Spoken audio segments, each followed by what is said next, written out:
Hello, everyone. Welcome back to the Unqualified Film Bros. We missed you last week.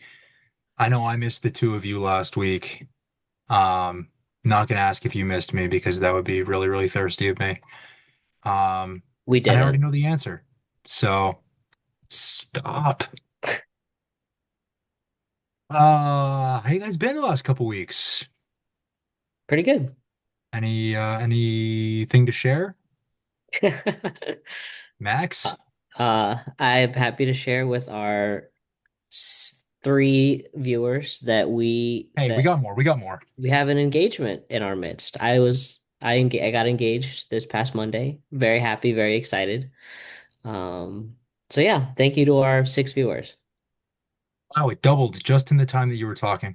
I know. What can I say? I have that effect on people. There you go. They're all getting engaged. Ben's got the mic and headphones set up Yeah. back for round two. Everybody's got big news.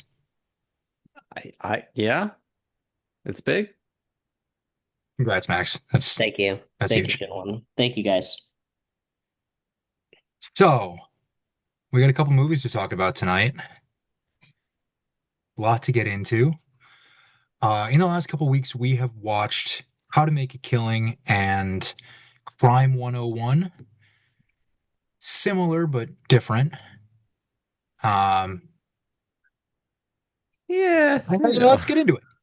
Let's start in that order. Let's start with How to Make a Killing, the new Glen Powell movie playing on the big screen. So, gentlemen, with all that ado aside, what'd you think?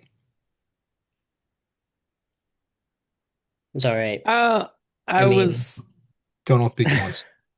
yeah, I was underwhelmed. Um, Perhaps just because at times it feels too much like Hitman. yep. Um, Yeah, and Hitman and is Hitman's just a better. far better movie. That's It's the like a Linklater in fun, it. it's a Fucking fun love Linklater. premise, but I just feel like it's not as fun on screen. Um, at least the way that they did it. You have like a lot of good actors in it, and you got Glen Powell leading it. It's just something's missing. It's like, I don't know. I feel like I've seen this movie many times. Yep. It's like a lot of different movies, you know. You got Hitman, you got American Psycho. Hmm. Um, it's just Real American Psycho vibes from this movie. yeah, but it's Maybe it's not because he as. ended up working in finance. I think the problem is it's not as good because it doesn't feel as like comedic. um, or as dark as something like American Psycho.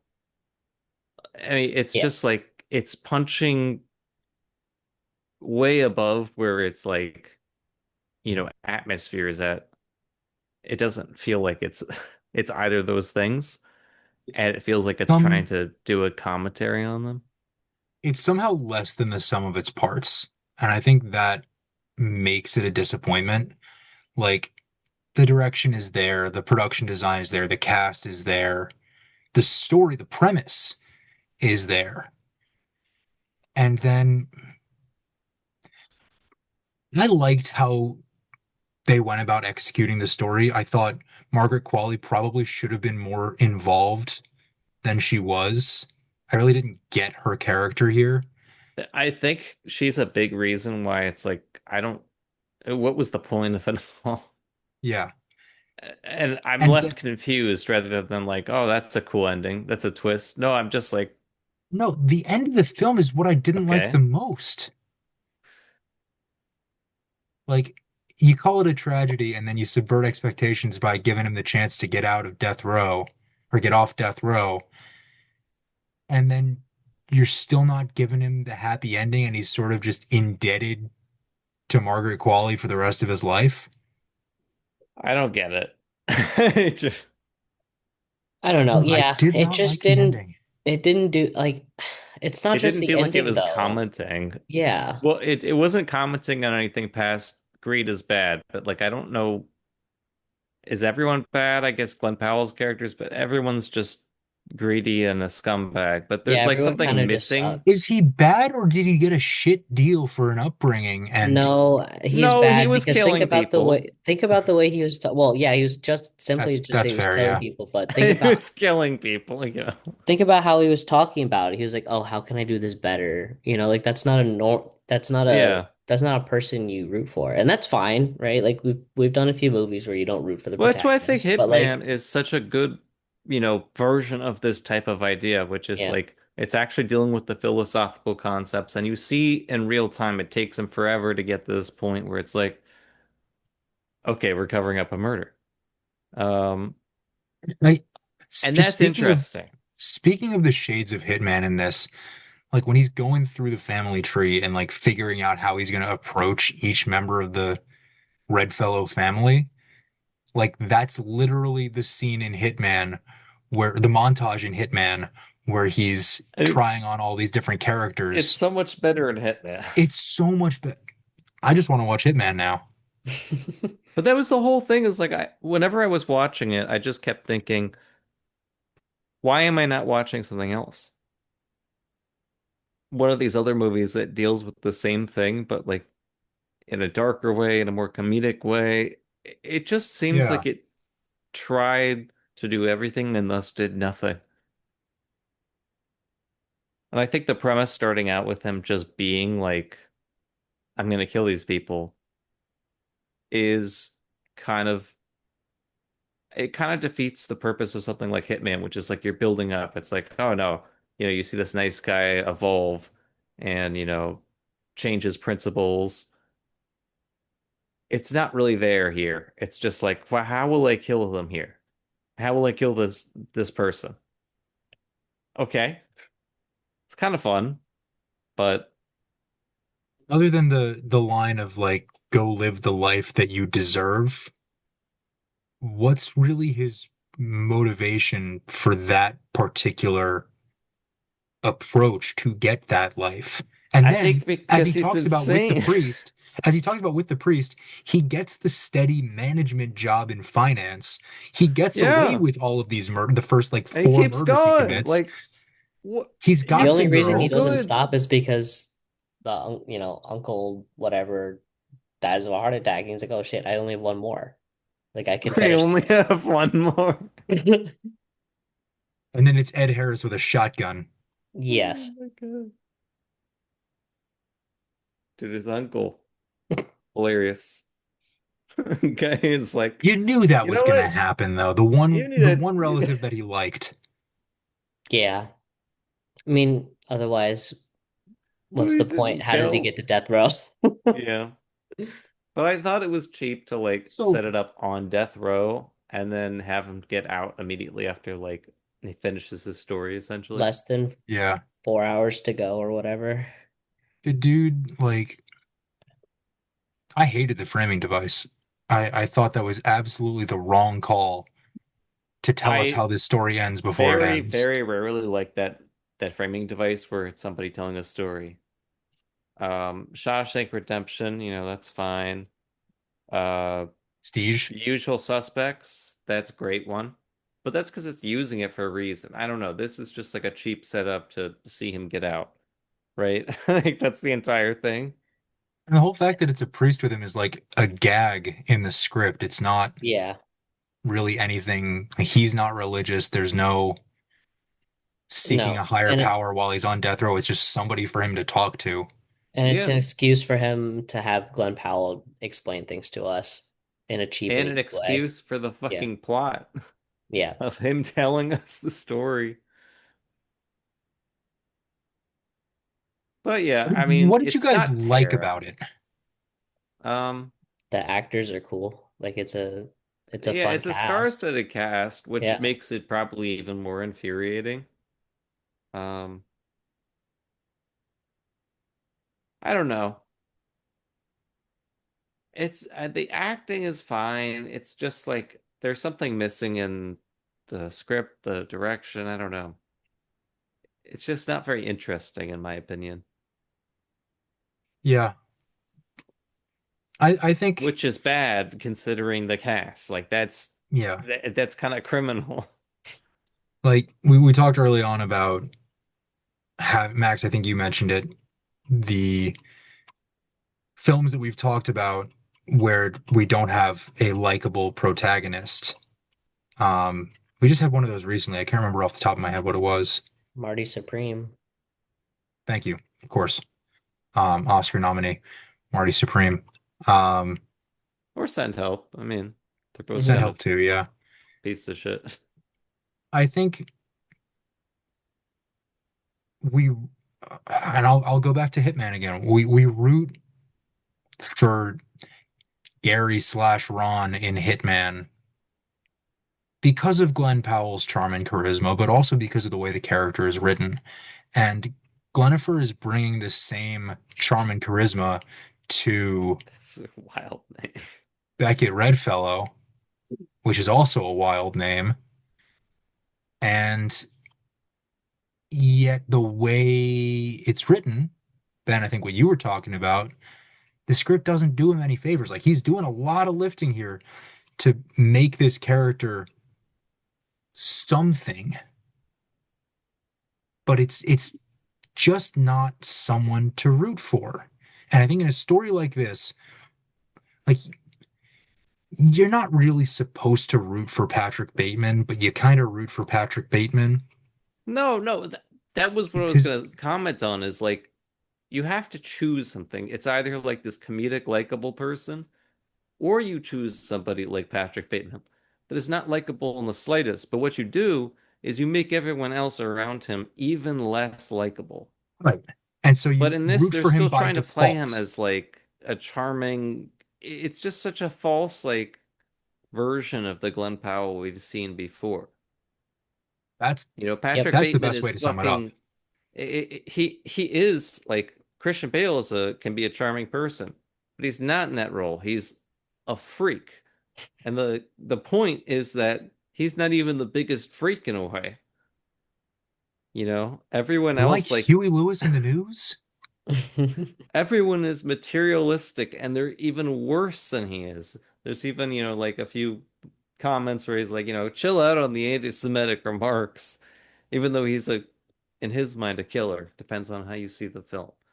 But there's just none of that intrigue. You're not interested in the character in that psychological way, and you're not charmed by him, so you don't root for him. So there's really nothing there. He's like in that terrible limbo in between, which is kind of where this movie is.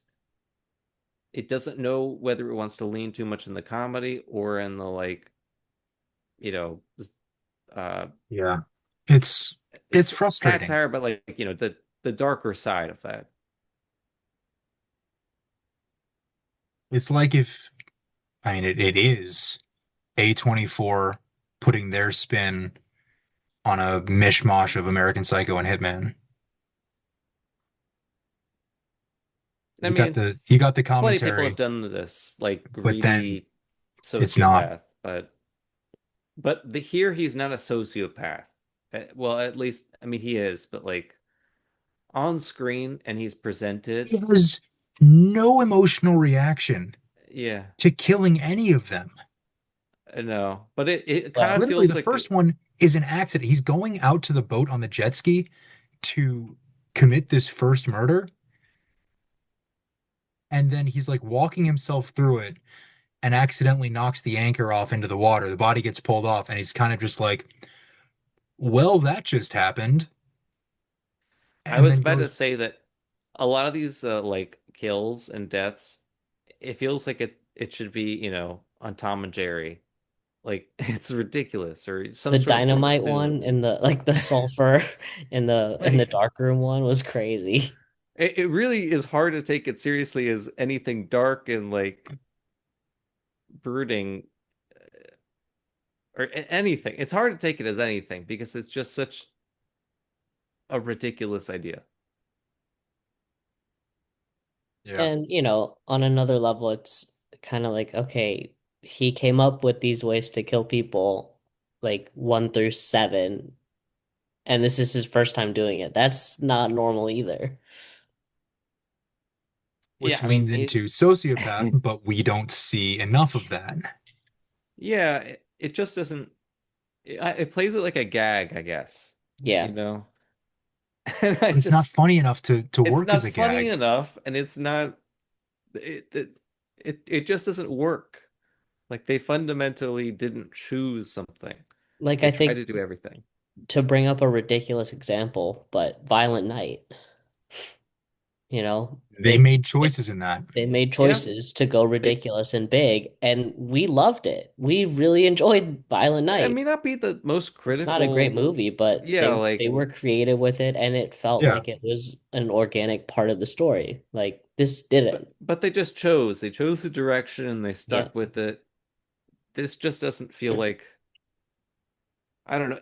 Like The Running Man, I think was better, but in Yeah. a way, it was like a similar thing, which is it's not really a satire or anything. I mean, not to say that the Arnie version was anything spectacular, but it played itself as like a more evolved, movie, but it really didn't offer much in that. It's like, why even bother dealing with those themes if you're not actually going to engage with them in a meaningful way? Put Yeah. something aside, but like, I don't know, it's like a child's, sort of view on all these themes. Um, so I don't know. Glenn Powell and Margaret Qualley need to get their act together because I keep thinking like they can do better than this. Honey Don't obviously was not great. Yeah, Margaret Qualley's ever since The Substance, she's been in kind of a rut. Been a rough Yeah, one. Yeah. I mean it's Not her because she's her own bad, just, fault in a way It's just the because she's projects. yeah, she's she's picking choosing these bad stuff. projects. Yeah, I don't know. It's like the premise is interesting and maybe that's what they're seeing, but it's not there. The script is not there. Something's not there. I think Yeah. mainly the script in most of these cases, the ideas just haven't been baked fully. I liked Jessica Henwick. Sure. She was she's always fun to watch. I think everyone's Although fine. extremely cliched role of the uh love interest who is left in the dark of who a person actually is and then leaves that person when Yeah. it's too late for redemption. That's crazy. Is that a segue or something? No. Did it sound like I was trying to segue? I had a whole segue planned out. Um, like Beckett Redfellow could teach a class on how to make a killing, and that class could be called Crime 101. Oh my God. No. It would be Murder 101.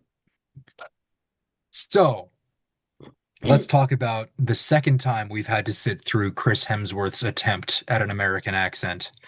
Except this time we had to see his face when he was doing it. At least in Transformers 1, we had the decency of getting an animated, awesome movie. Has he never done it before? I'm sure he has. He has to have. That we've talked about on the Didn't pod. he This is the try second it Oh, time. not. in Men in Black International, or am I wrong I about never that? bothered with that. I I don't think never I saw saw it. it, so I don't know. Yeah. If you, 12 viewers out there, if you have seen, by the end of the episode, we're going to be in the hundreds. Uh, That's how if you you have make seen progress. Men in Okay. Black International, comment down below, like and subscribe, and let us know your thoughts on Chris Hemsworth and whether he used an American accent in the movie that none of us has seen. But he uses one here, Crime 101. We got half a dozen Marvel actors in this movie, and none of them does anything super heroic. Yeah. Let's talk Well, yeah. about Crime 101. So, for the second time this episode, what you guys think? This is a good movie. This is a good one. Yep. Um, I don't think it's anything spectacular. It's very good though, but it's not like a 5 out of 5. Um, but I think if you want like a gritty, sort of thriller, this is exactly what you're looking for. Uh, I wanted more heisting.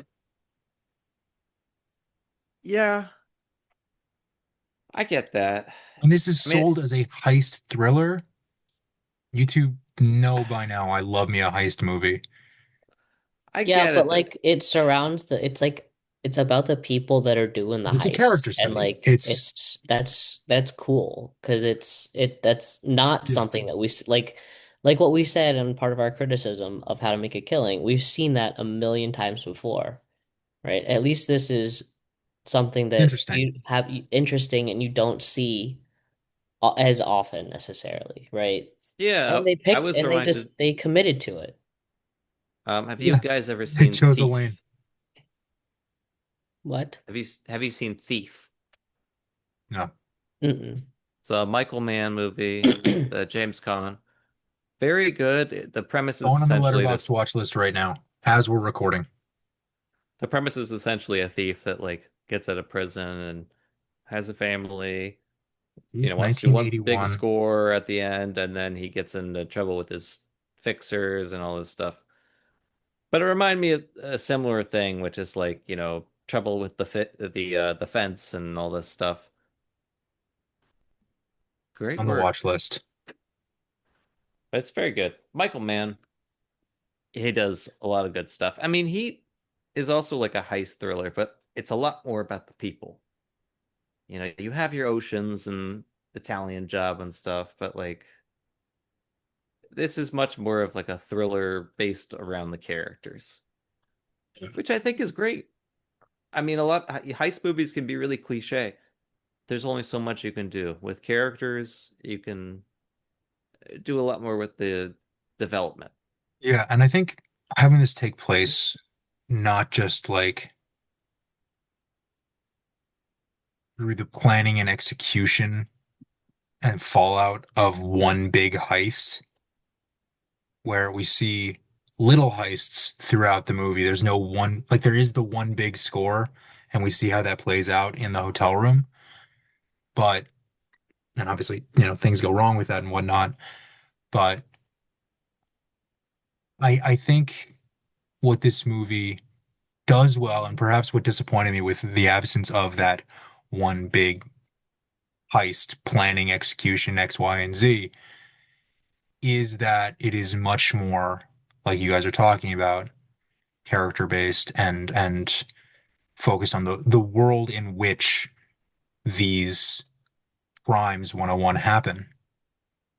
And the greed over it. Like, we talked about greed in the past movie, but this one actually Are you deals saying with the Creed? greed.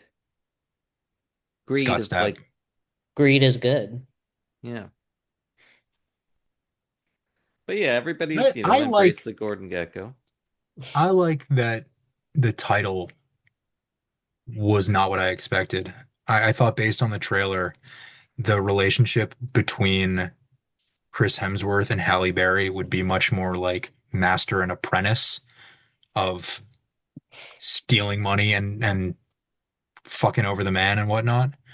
Um, I thought like crime 101. Oh, he's going to be teaching her how to do crime because she's this insurance broker or whatever her job is. No, it's the 101 fucking highway. I thought that too, but I was like, well, that's kind of a stupid name. And then I was like, oh, Yeah. And then clever. it turned into something that actually like made sense for the plot while being that sort of double meaning kind of phrasing, turn of Yeah. Yeah. phrase. I like when movies do that. Yeah, I mean, based on a book, I believe. Yes. Um, that Both these was, movies this week. oh yeah, I guess the last one was too. I feel like every movie we've done based on a book in the last year has either been The Housemaid or something by Stephen King. Yes. It's Pretty probably much. true. We've done a lot of Stephen King. It's I like Stephen prolific. King. It's Um, worth doing more. Three but movies yeah, with Stephen King last year was a lot. yeah, he was Four, on a roll. I think just three. Long Walk, Running Man, and Life of Life of Chuck. Chuck. Okay, yeah, three. I think Unless Mike Stephen King had Flanagan's like coming out a with one. ghostwriting credit on The Housemaid. Doubt it. I do not think so. Anyway, back to Crime 101. Um, y'all know how much I love the first Now You See Me movie, and that Yes. is due in no small part to the heisting and And the Ruffalo magic. as well, magic too, but Ruffalo as the law enforcement worn Yeah. down cop. Well, I was also thinking about Zodiac. It was like, man, this guy's played a lot of cops. So he's the Hulk and he's a cop. That's what and an Oscar He's a nominated cop performance in in Spotlight. he's a cop in Task, the Yeah. TV series. He's played a lot of cops. This is like the time that I realized, oh God, what's the actor that plays the like head of the jail in Green Mile? Thanks. Yeah. No, no, the warden. Oh, James Oh, Cromwell. yeah, Yeah, James James Cromwell. Cromwell. This is like the time when I He's realized played he a was, warden like four times. Yeah. yeah. It's like anytime somebody needs a warden, they're like, all And right, also the farmer in Babe. yes, that'll do, Which pig. is basically a farm cop. Farm cop. There you Oh go. God. Write that down. We're writing that movie after this. Farm No, Farm that's Cup, that starring new Jason sheep detect Statham. that's that new sheep detective movie with Hugh Jackman. which is That on our schedule. Actually, it would just be the farmer if it was starring Jason Statham. True. Would it be Or the farmer or farm. would it just be farmer? No, it'd be the farmer, like The the beekeeper, mechanic, the beekeeper, The a working man, transporter. the transporter. a working man, shelter, Okay, What if wrath but it's of those what man. if it's a farmer and No, I a don't like they that. throw farmer. us for a loop and they do Farmer. that. That'd be awful. Oh my God. Wait, what if he's secretly a government contractor who's a farmer? Um, but he also doesn't work for like the federal government. It's more of like between federal and local, and they call him State Hmm. Farmer. Hmm. And his name is Jake And the tagline is like a good neighbor. These State Farm insane was kills are fucking there. mad. with like a pitchfork. Yeah, we're gonna get you quality insurance. He kills somebody. That motherfucker had Allstate. Oh, your policy's gonna go up, chum. Oh no. We can't combine them now. It'll confuse the audience. This movie's taken off. Like this episode is off the rails. But back to Crime 101, back to Ruffalo, because I wanna harp on him a little bit. I think the core of his character is that scene in the car with Hemsworth driving, where the two of them are basically playing people who they aren't and trying to convince the other that they are these roles that they've assumed for this drop and this pickup. Um, and I think what we get largely from Ruffalo, but from Hemsworth too, is just how nuanced he can make a performance when he's a dude playing another dude playing another dude, which is a different Marvel actor. Um, but Yep. there's so many layers to this performance where he's making his billionth cop role feel fresh, feel different. And he's just a fucking powerhouse of an actor. Yeah, I love that scene too because we start the movie and Chris and it the first shot I believe is Chris Hemsworth, up already. He's getting ready for his job. He's so far ahead of the detective in Mark Ruffalo, even though he has that 101 theory. But then this is finally what the movie's all been leading to, and it's like the visual representation of he's literally right behind you, and he's finally caught up, and he's about to, you know, he knows what's going on for the first time, and that's like what we see on screen, and that's great, right? Like they didn't have to tell us that. It's just there. Yeah. Yeah, Not and to bring then up no, go ahead. an- Go ahead. not to bring up another Michael Mann movie, but it is a bit like Heat with De Niro and Al Pacino, on separate sides. There's a palpable you know, want to catch this guy, but of course in this one we get the what if they teamed up? What if they actually let the other guy go? Which I think is kind of interesting. Yeah, it's a bit like I don't know, how do I describe it? I think it's a little too on the nose, a little too perfect that Barry Keoghan shows up when he does. Yeah, he's a bit of a Sparkplug? Deus Ex Machina, is what I would say. He's like Yeah. a he progresses the plot, and his role is he is a psychopath that will progress the plot, which is fine. I mean, I don't mind it. But there's not really much to his character besides he's the crazy guy that he'll hire, Yeah, in Nick place of Nolte. First of all, Nick Nolte needs to fucking retire. Nick Nolte, The man. dude, He's it was been so hard to dying for watch whenever 30 he was on screen. years. I can't.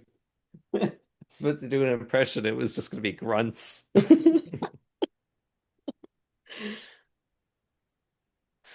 Yeah, no, his voice has not been pretty for a while, and it's like Bob Dylan in on one of his albums. I'll send it to you after the podcast, but it's probably the worst sounding human I've ever heard. Oh my God, Nick Nolte, stop acting, please. You've had a career. Go enjoy your retirement. Yeah, sometimes it's hard to quit, but It's all right. He didn't have that much to I just do. asked Bob Dylan. Yeah, no, he really just does function as scumbag fence. Yeah. Which is, you know, it's whatever. I He's think, played I feel like a lot of roles like this before, so they probably just thought this is a role I want somebody like Nick Nolte to play. well, why And don't they we get got Nick Nick Nolte? Nolte. Yeah. Yeah, I think what serves this movie well is how we never get all of the characters in one place at one time. I think seeing Ruffalo, Hemsworth, and Halle Berry, each in their own worlds for the first hour of the movie, I'd say. And then the lines start to get blurred a little bit, where Ruffalo meets Halle Berry, and then Hemsworth meets Halle Berry, and there's a little bit of overlap, a little bit not. And then Halle goes off and does her own thing and gets what's hers from her job, and then tells everybody to fuck off. And then Ruffalo and Hemsworth are locked in with this car scene and then the hotel room. Like I think with a cast like this, with an ensemble cast like this, it might be tempting to put everybody all in a room together and tell this story differently, have those lines crossing a lot more frequently. But keeping everybody apart and really focusing on the characters and their own perceptions of this world and this story that they're creating 100% does the movie a service. Yep. Yeah. I mean, I brought up Heat. That was the first time that Pacino and De Niro had been in the same scene. They had been The Godfather, uh, Too. part two, just part two together, but they were in separate scenes, not everybody's sharing the same scene. And it's not as big of a cast, but I think it's completely fine to let these actors actually use the space. If you just crowd everyone in, you don't really let anyone develop. Not to say you can't have anything at the end, just nothing like what was it, Americana, where like everybody shows up in a clown Everybody car. showed up. Yeah, That was too much. Halsey You can't still do stole that that. fucking movie. they all convened on that one house. It was just like one showed up, then the other. It was like a comedy. Did You Paul could Walter do that Hauser in a survive that comedy, one? huh? Did Paul He, Walter Hauser survive that one, or did he die? I think I he think he died. died. She in the Yeah, car, right? yeah, he Oh died in the yeah, car. He survived enough to get in the car, Yeah. and then he just started speaking, and she forgot to drive him to a hospital, and he died, that's right. Yeah. which I think And was then probably a mistake on her part. and then Sydney Sweeney goes off to be a singer. Yeah, Yeah. that's it. Yeah, I mean, Halsey gets her son back, right? Yeah, I that's think the so. I ending. don't even know, Her man. son The brother. ending is like her searching for her son, and then he shows up in front of her car. It's a movie. It's not bad. It's just I have criticisms, you know. Yeah, Sure. But it's an indie movie. I want to give it a lot more breaks than something bigger budget. Fair enough. of course, yeah. Now, Crime 101 does have a nice budget to it, but it's fine. It really does remind me of like a Michael Mann style movie. I think there were two ways that this movie could go, and that's like Michael Mann Heat style, where it just becomes this legend, not legend, because Heat is a legendary film, and this is a step below, I'd say. Um, but Oh yeah, it's not this Heat. this film could have been like one of one of the heist thrillers of the 21st century, or it could have been bloated A-list cast Netflix original. Yeah, And I I mean that's what think it, it tends towards the former. yeah. I think it's good, like we talked about, that it focuses on the characters because I feel like heists it could just get really cliche. Um, Not to say you can't do it, but you really got to be inventive with it, and it's just far too easy to And fall into traps and just like doing something that somebody else has done. Which yeah, again, this is based on a book, so that probably helped. It's not like they invented oh, the I, story I, or whatever, I but would put a lot of money towards it, that helping a lot. yeah, Yeah, but even these kinds of books have been written before too. So, that's Yeah. true. you They know, have screwed up it plenty of is books. lots of credit to both teams, editing, publishing on the writing side and on the movie. But like Yeah. it's easy. You're like you said, it's easy to fall into those traps, and it's okay to have those archetypes and plot points that are kind of rehashed, but making them refreshing them and making them interesting, like they were able to do, is no small feat because we've seen plenty of times where that isn't the case. I mean, How to Make a Killing, I think, is just the ready and easy example. Yeah. It's Yeah. fine to take influence from, people and movies and try to do your own spin on it, but when you fall into the trap of like remaking or worse yet, like poorly remaking, a few things and combining them, it's just not the same. It's just like a retread and a worse one at that. hmm So even if you're gonna go off in some crazy way, just do that because it's gonna be unique in a certain way, and that's refreshing. Like that, I think that's part of the problem with Hollywood, which is gonna be compounded if they allow AI in, which is just that they keep recycling IPs, and if it's not IPs, it's original projects that I don't know whether it's the writers or the studio that's just trying to like do the same thing, write the same Yeah. types of stories.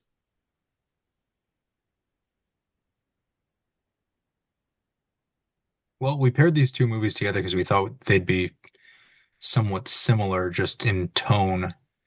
Um, that wasn't really the case, but No, No, it's just mostly they share they have they crimes in both them. commit Yeah. crimes and murder. the Venn diagram, that small overlap. Yep. But it's there. We found it and we put him on the episode. Yeah. So yeah, I don't even know about theatrical windows that much beyond a couple weeks. But at the time of posting this video, Crime 101 and How to Make a Killing are both in. Oh, before we go, How to Make a Killing, favorite kill. Oh, I don't even know. There's only like five of them. Yeah, I'm going with the dynamite one. It was so ridiculous. The sulfur, Yeah, in the it's dark mine too. room. It was so dumb Yeah. though. I'd probably have to agree. It's the most outrageous, Oh yeah. most memorable for that reason. Yeah. But Cool. this is not the mechanic. This Crime ain't Jason 101 Statham. and How to Make a Killing are both playing in movie theaters. You can check them out. We're not going to take a hiatus next week. We are going to be back with another new episode. So we will see you next week. In the meantime, watch some good movies, ban AI and filmmaking, support your local movie theater, and I said those in the wrong order, so I did say all three. Out of practice. All right. I guess we're done here. Yep. Yeah. Good night. Good night. Good night.